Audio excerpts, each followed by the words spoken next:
Hello class. Today we are going to talk about color. This is a demonstration video about color.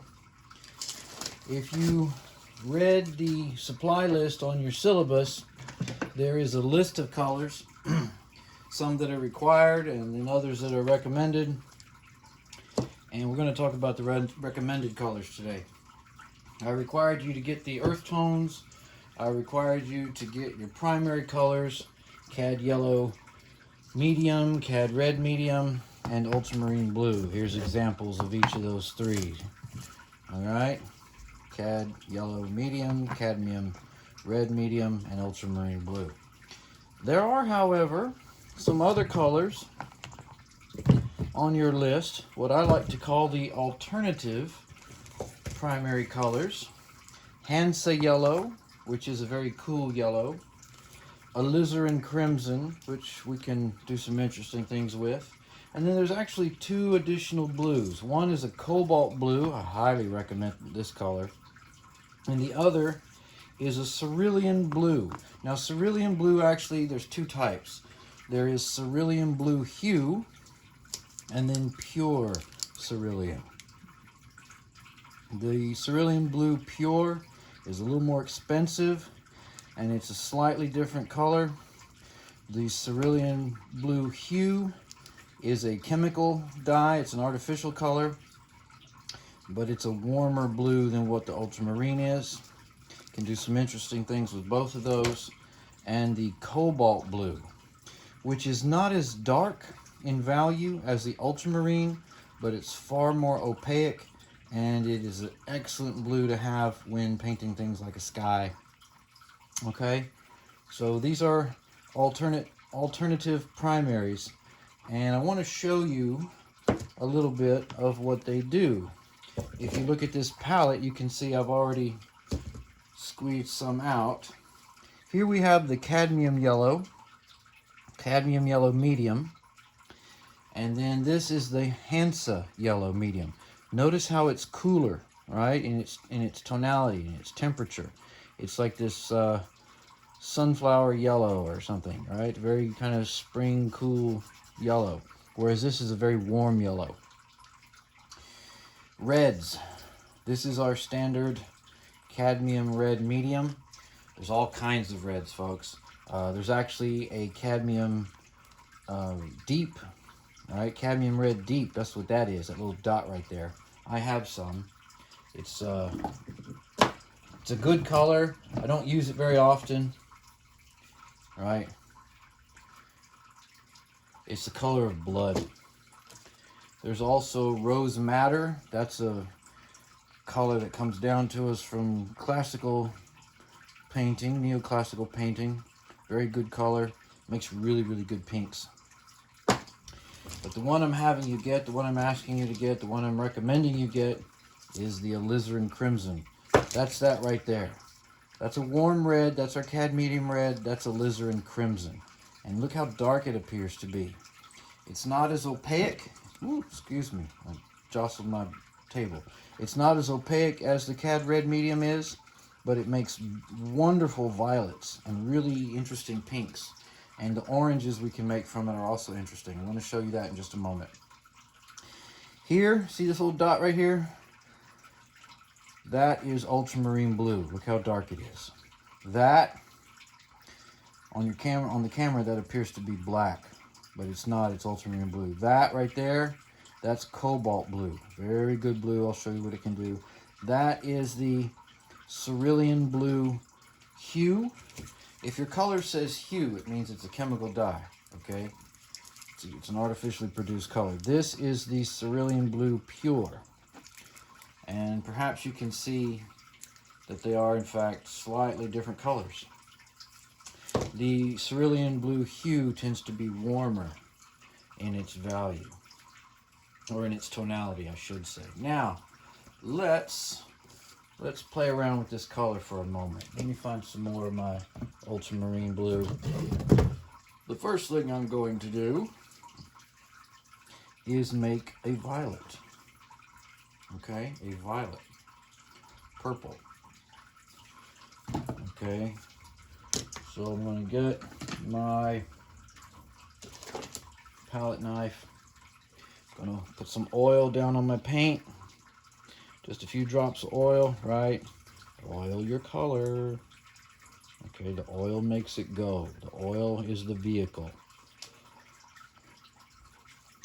Okay, so I'm going to pick up some of this blue here. Remember how we've said that ultramarine blue tends to be a bit translucent? Okay, it's not a very opaque color, even though its value is somewhat dark. But we start mixing it with other colors, and that changes pretty quick. So now I'm going to take some of my alizarin crimson. Alizarin crimson is also rather translucent. You start playing with it, you'll see that. Pick up some of that, and we're just going to mix them together. On the palette, the color might read as black. It's not. It is a violet. It is a deep, dark violet. Now you can make a blue violet by adding more blue. You can make a red violet by adding more red. Just like you did with those tertiary colors we were making in the last exercise. Now I'm going to add some white to this so you can see just what this does. Just how purple this is. Look at that. Look at that. Now that's a purple. Remember how our violet with the cad red medium and the ultramarine blue mix came out to be sort of a burgundy color, kind of, you made a purple out of it by adding white, and it was a bit on the gray side because it's so warm. This is very cool. It's a very cool violet. So when you make a purple, it looks just as purple as you think purple would look. Very versatile color, alizarin crimson. Okay, very good to have. I'll make a second value. You can also use it when making neutral tones of green. Okay, let's say I go and make our standard middle green using, where should I put this? I'll put it right there. Using the ultramarine blue, right? Don't shake the table, Wiles. And then I get some of my cadmium yellow, right? And we just make a green.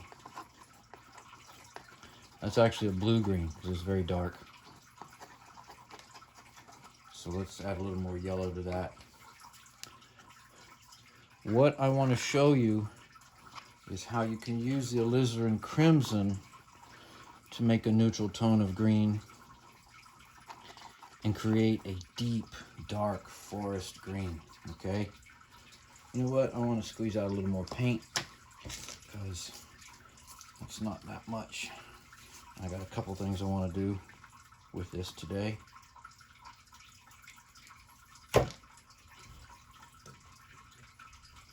I'm going to pick up some of this alizarin crimson, excuse me, take it to my green, just a dollop right there.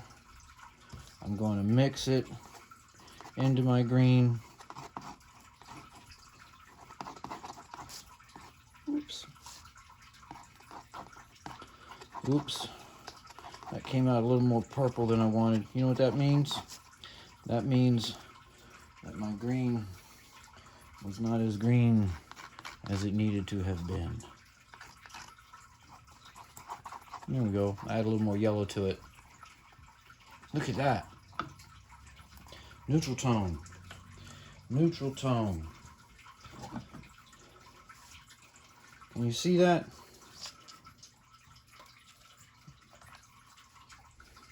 I'm catching the light in a strange way. So I'm going to throw down a little more blue and a little more yellow into that and turn this mud color into a dark green. Yes, you can repair a color if you know what you're doing. If you follow the processes that we have been outlining in terms of making neutral tones and analogous colors and all of that stuff. There we go. There's a nice woody green, right? You see how dark that is? Okay, so that's something you can do with the alizarin crimson. I want to show you what an orange with alizarin crimson looks like. Get some of this yellow that's not polluted. Over here on the side here, there we go. Ta-da! Okay. Just a little bit of alizarin crimson. Don't want to overdo it this time. Look at that orange. Look at that. Now, if you make orange with the cadmium colors, you get this beautiful, bright orange, right? Sometimes that's not the orange you need. If you make an orange with an alizarin crimson, it's not the neutral tone orange that you get when you start adding blue into orange, but it is a more woody orange. I had a student that described that orange as being woody. I thought that was a rather apt description. Let me tilt this up so you can see it better. See that? Just a little bit of alizarin crimson into cadmium yellow medium, and I get that really nice, warm, woody orange. Okay? Now, I want to demonstrate to you, I'm getting paint all on my fingers, I should have worn my gloves. I want to demonstrate to you what happens when we mix white into our different blues. Okay? You know what it does when we add white, and I'm using a titanium white. There is a zinc white is on your list as well. Here's the deal. I think I may have mentioned this before. Zinc white is this brilliant white that reflects light really well, the way lead white used to do, but it's not as strong. It can flake. Okay, you have to make sure you get a lot of oil into it. Titanium white is a very strong white, but it tends to dull color down. You can mix the two together and get the best of both worlds, strength as well as luminosity. But for this demonstration, I'm just using my titanium white. Good, solid, reliable titanium white. As long as you don't use too much, you'll keep your color brilliant. Okay, so we know what happens when we add titanium white to ultramarine blue. We've become rather experienced with that as of late, have we not? Okay, it's a beautiful blue, right? Very cool. Becomes more opaque, of course, but it's very cool. I can take some white and add it to cobalt blue. That's cobalt blue. Let me clean off my other knife here. What I get is a slightly warmer blue, and it is such a good blue. Okay, it really is. It is such a good blue, and there's a lot you can do with it. It's not quite as metallic. You may have noticed that the ultramarine blue, when you add white to it, there's a bit of a metallic, I don't know, a little metallic flavor to it, right? The cobalt blue, while it's a mineral, just, you know, mineral color, same as ultramarine blue, it's a bit softer, right? It's just a little warmer. Beautiful blue. Beautiful blue, especially if you're trying to paint a South Texas sky on a clear afternoon. That's a blue to have. Okay, cerulean hue. I'll just get a pinch.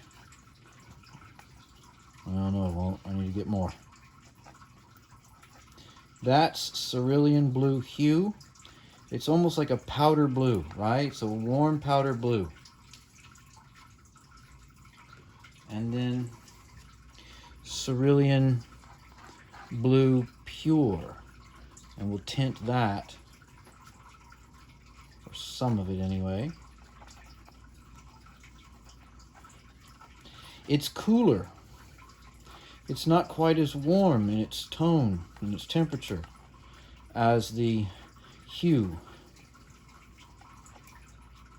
And it's not quite as acerbic or as acidic in the way it's red.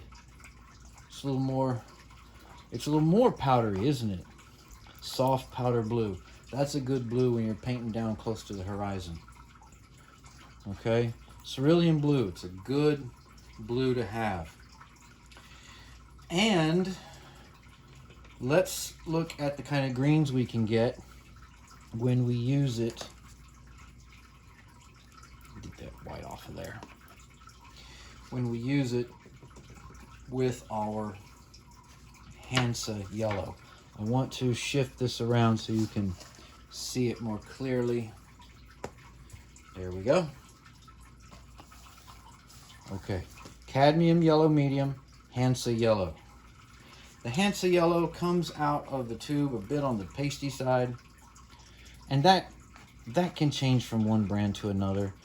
Your better brands of paint are going to be a little bit thicker when they come out of the tube because they have more pigment. Okay, that's a fact of life. That's a good thing. Don't think it's not. Because all you got to do is dribble some oil into it and get it nice and oily. Room temperature margin. Remember that? Okay, so let's look at, first off, let's see what it does as we tint it. I want to show you this, okay?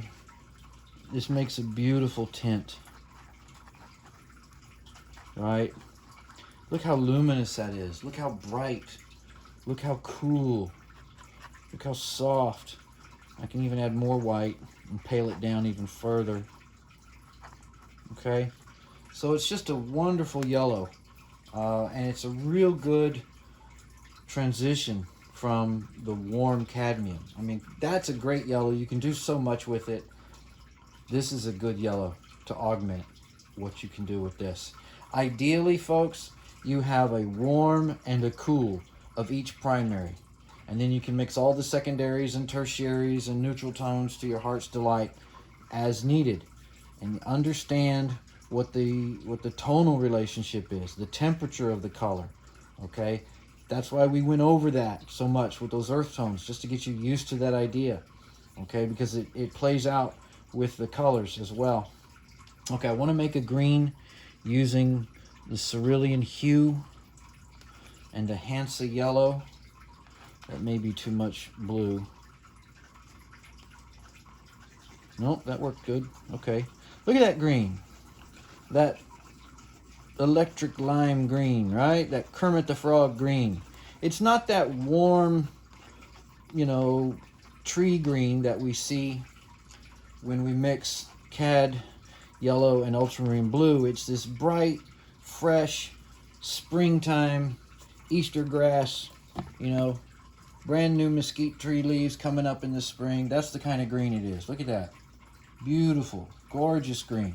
That was the Cerulean Hue and Hansa yellow.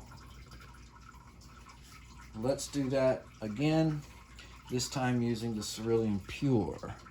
Pure Cerulean. Okay.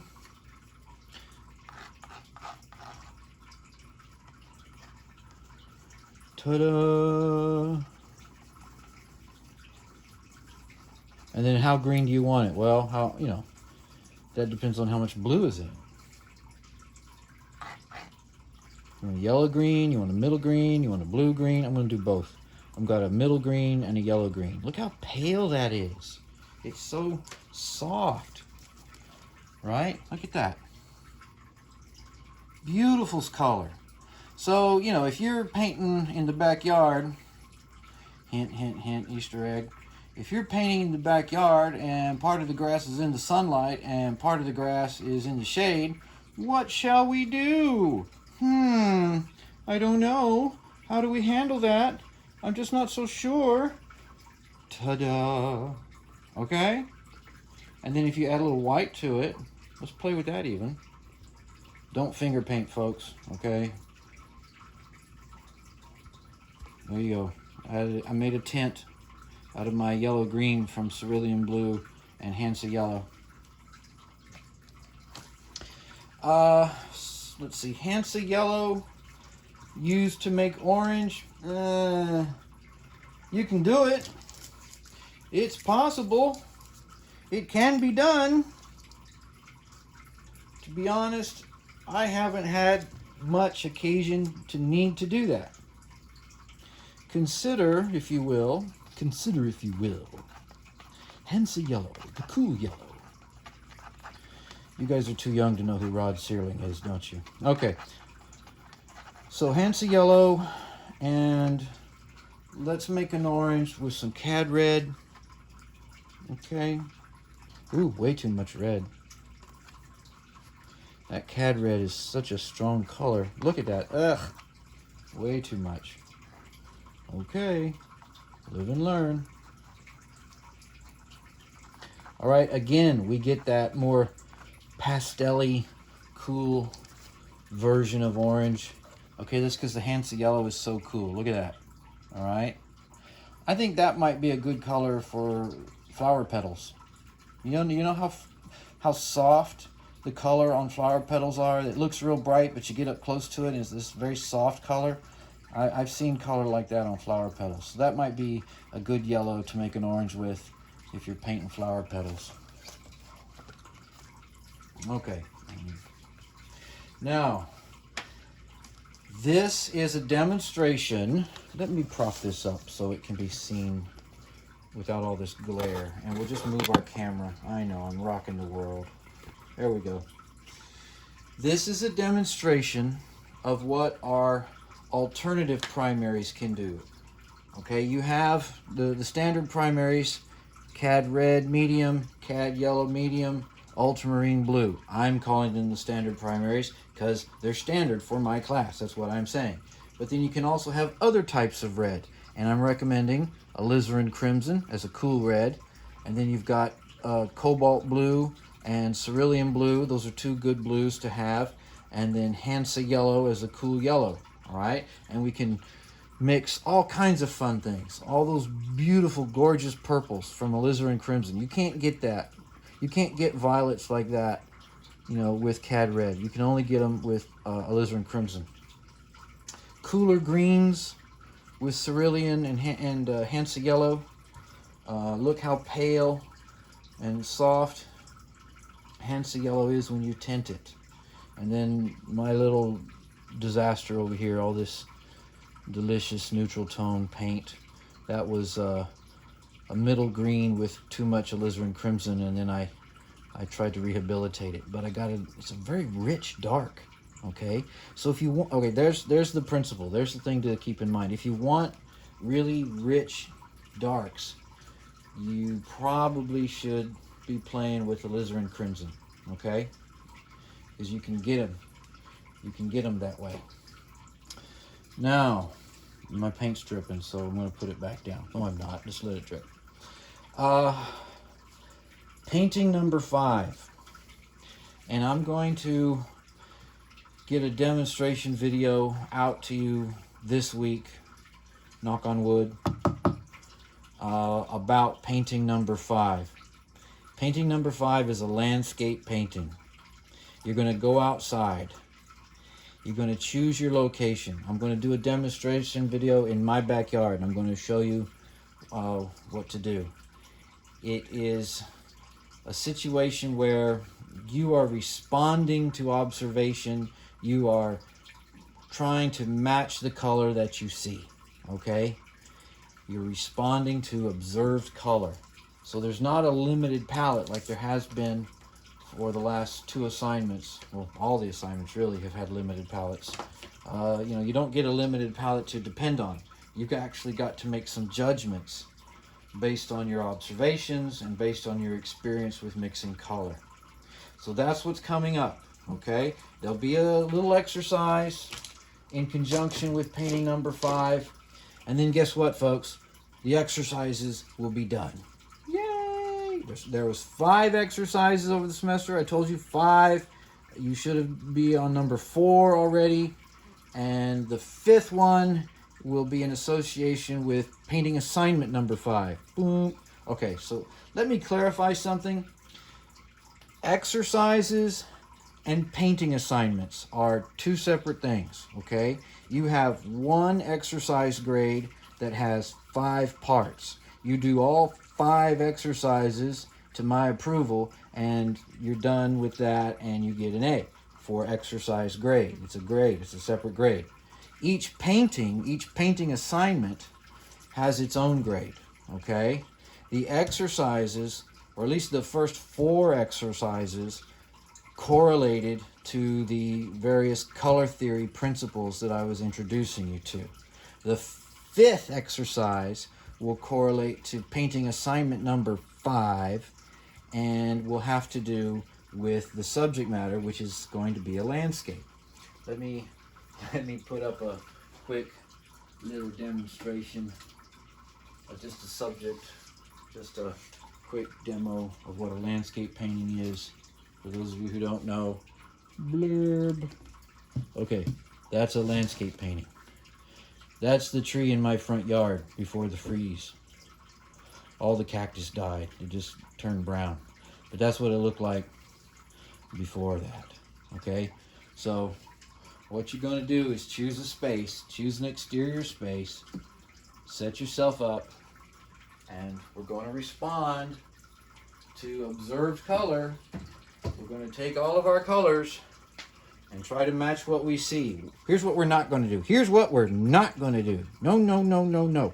We're not going to use earth tones for this. No, okay? No earth tones for this. I told you that over the last 2 paintings. I'm not so sure that some of you understood that. No earth tones, okay? We put those away for a while. We're going to bring them back at the end, but not yet. All right? So that's where we're at. That's my color demonstration. Color demonstration. Look at all that juicy paint. I'm going to go use it. Stay safe. Stay tuned. Okay? There's more to come. Bye now.